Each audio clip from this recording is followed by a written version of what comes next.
अस्सलाम वालेकुम नाज़रीन, मैं हूं वक़ार अहमद और आप देख रहे हैं साइंस एंड टेक। और स्पेस साइंस के हवाले से बहुत सारी खबरें हैं। आपको मालूम है कि जेम्स वेब जो है वो अपना काम कर रही है और क्या खूबसूरत काम कर रही है।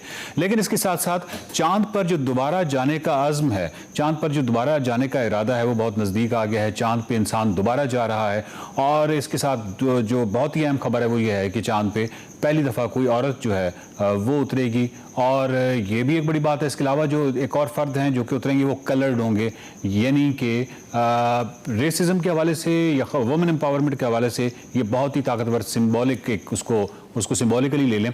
चांद पर इंसान आखिरी दफ़ा जो है वो 1972 में गया और 1972 के बाद आज तक आप इंसान जो है वो चांद पे नहीं उतरा, चांद की सरफेस पे नहीं उतरा। इसके हवाले से बहुत सारे लोगों के जहन में सवाल पैदा होते हैं। कंस्पिरेसी थ्योरीज जो हैं, साजिशी नज़रियात जो हैं, उनको बड़ा इस चीज़ ने जन्म लिया कि अगर इतना ही था कि 1972 में इंसान गया तो आज तक क्यों नहीं गया। इसकी बहुत सारी वजूहत हैं। अपोलो 11 जो था उसकी जो कास्ट थी वो $25 बिलियन थी, जो उस वक्त बहुत बड़ी कास्ट थी। लेकिन उस वक्त क्योंकि पहली तरजीह ही स्पेस साइंस थी, उसकी वजह से जो अमेरिकन जीडीपी का 4% जो था वो नासा का बजट था, जो कि अब 0.25% है, बहुत ही कम है। दूसरा एक अहम वजह यह भी है कि मून पे दोबारा जाने की कोई साइंसी बहुत बड़ी वजह सामने नहीं, यानी कोई बहुत बड़ी दरियाफ्त करने के लिए या कोई बहुत बड़ा रीज़न जो है वो हमारे पास नहीं था कि अब इतनी बड़ी कास्ट जो है वो लगा के चांद पे दोबारा क्यों जाया जाए। इस तरह की बहुत सारी वजूहत है। खैर, इस वक्त जो चांद पे जाया जा रहा है उसकी ऑफ कोर्स बहुत सारी रीजंस हैं और बहुत ही स्ट्रॉन्ग रीजंस हैं। आर्टेमिस जो है ये एक प्रोग्राम है जो कि आर्टेमिस ने 29 अगस्त को लिफ्ट ऑफ करना था। आर्टेमिस 1 ने वो नहीं कर सका और आर्टेमिस 1 जो है अब 2-3 दिन की डिले के बाद वहाँ से लिफ्ट ऑफ करेगा। आर्टेमिस 1, आर्टेमिस 2 और आर्टेमिस 3, यानी ये बेसिकली ये 3 प्रोग्राम्स हैं। और जो पहला प्रोग्राम है वो अनक्रूड है, इसमें कोई बंदा नहीं है, ये सिर्फ इसने आर्टेमिस 1 ने जाना है। और उसके बाद आर्टेमिस 2 और आर्टेमिस 3 जो हैं ये इसमें ये क्रूड है। दूसरा और तीसरा प्रोग्राम है और पहला ये बेसिकली चांद जो है ये एक डेस्टिनेशन है, बुनियादी तौर पे ये मार्स तक के लिए है। और इसमें जो सबसे अमेजिंग चीज़ है वो गेटवे का कॉन्सेप्ट है कि हम चांद के ऊपर चांद को ऑर्बिट करता हुआ एक ऐसा स्पेस स्टेशन बनाएं जो कि परमानेंट हो, जो कि लाइफ साइंसेज में हमारी मदद करे, जो कि अर्थ साइंसेज में हमारी मदद करे, जो कि फंडामेंटल फिजिक्स में हमारी मदद करे, जो कि एस्ट्रोफिजिक्स में हमारी मदद करे। तो वो एक तो वहाँ पे परमानेंट हो। दूसरा ये है कि जब भी जाएंगे आर्टेमिस जब भी जाएगा तो वो उसको डॉक कर सके और वहाँ पे मज़ीद रिसर्च के लिए या मज़ीद जो भी मतलब एक प्रॉपर स्पेस स्टेशन जो है वो वहाँ होना ज़रूरी है। ये स्पेस स्टेशन जो है वो 10 साल तक के लिए गर्दिश करता, 10 साल से ज़्यादा अरसे के लिए गर्दिश करता रहेगा मून के ऑर्बिट में और फैसिलिटेट करता रहेगा। गेटवे को आप कह सकते हैं कि मल्टीपर्पज़ आउटपोस्ट ऑर्बिटिंग है।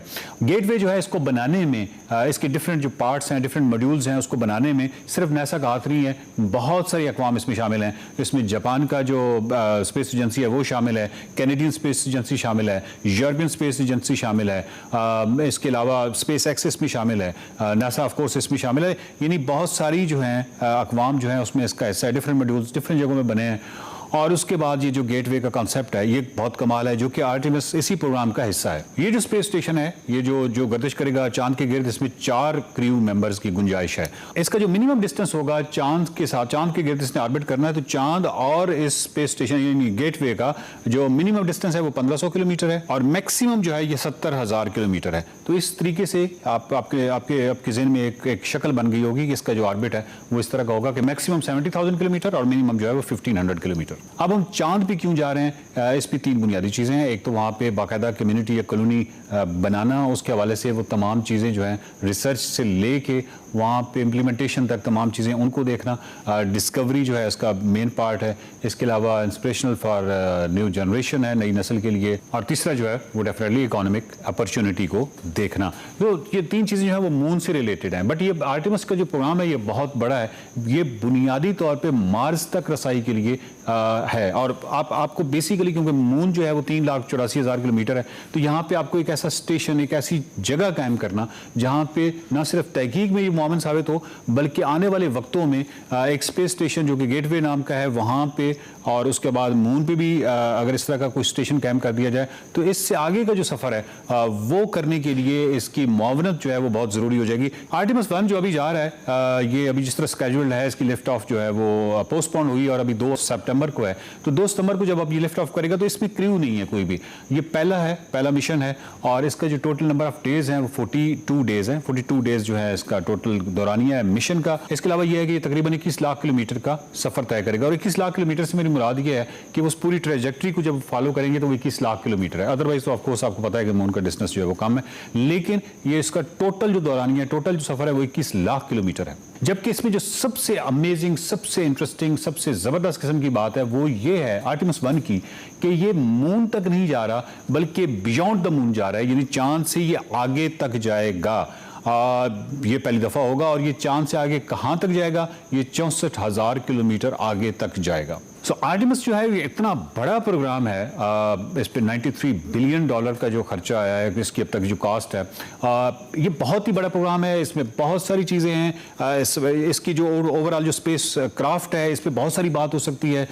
इसके जो रॉकेट सॉलिड रॉकेट बूस्टर है उन पर बहुत सारी बात हो सकती है। बहुत ही कमाल और खूबसूरती से ये डिज़ाइंड है। इस पर हम बात करते रहेंगे। मिसाल के तौर पर अगर हम जाते जाते स्पेस क्राफ्ट पर बात करें, इसका जो स्पेस क्राफ्ट है ओरियन वो बहुत ही खूबसूरत है, कमाल चीज़ है। बहुत सारी चीज़ें जो हैं उससे मुतल्लिका बहुत ही डिटेल में पढ़ने वाली हैं, वो आप जाकर उनकी वेबसाइट पे पढ़ लीजिएगा। स्पेस क्राफ्ट जो ओरियन है, ओरियन जो है ये बेसिकली इसमें जो सबसे खूबसूरत चीज़ है वो ये है कि इमरजेंसी अबाउट जो कैपेबिलिटी है वो इसमें रखी गई है। और इस पूरे मिशन में ये वाली चीज़ जो है जो सेफ्टी को और सिक्योरिटी को और इन चीज़ों को ज़्यादा से ज़्यादा बेहतर बनाने की भी एक कोशिश है ताकि रिस्क फ्री मिशंस जो हैं वो किए जा सके। और यहाँ का जो क्रू मॉड्यूल है, क्रू मॉड्यूल में तकरीबन 4 अफराद की बैठने की गुंजाइश है। ये 4 क्रू मेंबर्स का ये जो मॉड्यूल है, ये जो जिसको क्रू मॉड्यूल कहते हैं, इसकी जो सराउंडिंग में आप हीट शील्ड देख रहे हैं, ये हीट शील्ड जो है ये 5000 फ़ारेनहाइट को सपोर्ट करती है। सो ये इसका भी एक टेस्ट है क्योंकि इसने जब वापस आना है तो री एंट्री पे इसका ये टेस्ट भी होना है। जिस गेटवे की मैं बात कर रहा हूँ जो इस प्रोग्राम का हिस्सा है वो 2024 में वर्कआउट करेगा, यानी वहाँ पे जाके स्पेस एक्स की मदद से उसको पहुँचाया जाएगा। इसके साथ ये जो आपको सर्विस मॉड्यूल नज़र आ रहा है, सर्विस मॉड्यूल जो है ये इसमें 8 इंजन है और इसके अलावा जो है इसके जो सोलर विंग्स हैं, 4 सोलर विंग्स हैं और एक सोलर विंग जो है वो 11 किलोवाट की पावर जनरेट करता है। सो ये सर्विस मॉड्यूल है। सो ये बहुत ही खूबसूरत है। इसकी बहुत सारी जो डिटेल्स हैं वो आपको नासा की वेबसाइट पर जो ये पेज है आर्टेमिस का, इस पे मिल जाएंगी। बहुत सारी बुक्स हैं, पीडीएफ फॉर्म में हैं, इसके अलावा पम्फलेट्स हैं, बच्चों के लिए बहुत सारा मवाद है। ये तमाम चीज़ें जो हैं ये आपको नासा की वेबसाइट पर बहुत डिटेल्स में मिल जाएंगी। आखिर में बात करते हैं, ये जो लोगो है आप देख रहे हैं ये बहुत ही खूबसूरत है, बहुत कमाल है। इसकी तशरीह थोड़ी सी करता जाऊँ, ये बहुत ही कमाल तरीके से डिज़ाइन किया गया है। इसमें आपको जो ए की जो टिप नज़र आ रही है, टिप ऑफ द ए, वो आपने देखा है कि ये टिप ऑफ द ए जो है ये मून से थोड़ा सा आगे है। ये जो थोड़ा सा आगे है ये वो 64,000 किलोमीटर हैं जो हमने मून से थोड़ा सा आगे जाना है। तो ये टिप जो है इसको मून से थोड़ा सा आगे रखा गया। दूसरा मून इटसेल्फ है, वो ऑफ कोर्स एक डेस्टिनेशन है मून। आने वाले वक्तों के लिए इसका बहुत अहम किरदार है स्पेस की जो बियॉन्ड द मून जो डिस्कवरीज हैं उसके लिए। फिर ये जो नीचे जो है ये ब्लू अर्थ है, ये आप यूँ समझिए कि ऑडियंस का पर्सपेक्टिव है, ये हमारा पर्सपेक्टिव है। ये जो रेड है, ये रेड लाइन आपको जो नज़र आ रही है ये बेसिक ट्रैजेक्टरी है और ये अपोजिट है ऑफ कोर्स वो जो अपोलो की जो ट्रैजेक्टरी थी उससे अपोजिट है। ये जो ट्रैजेक्टरी है इसका कलर जो है वो रेड है और रेड की वजह जो है वो बेसिकली ये इस आज़म को ज़ाहिर करता है कि ये वो रास्ता है जो कि मरीख की तरफ जाएगा, यानी इस रास्ते से हम मार्स तक अप्रोच करेंगे। सो इस वजह से इसका जो कलर है वो रेड है। ये तमाम चीज़ें जो हैं बहुत डिटेल्स, बहुत खूबसूरती के साथ आपको नासा की जो वेबसाइट है उस पर मिल जाएंगी। नासा की वेबसाइट पे बच्चों का भी बहुत सारा मटेरियल है। बच्चों को वो मटेरियल जो है वो ज़रूर दिखाइएगा ताकि स्पेस साइंस के हवाले से उनके अंदर जो है एक मोहब्बत भी पैदा हो, एक लगन भी पैदा हो और तजस्सुस भी पैदा हो। देखते रहिए साइंस एंड टेक।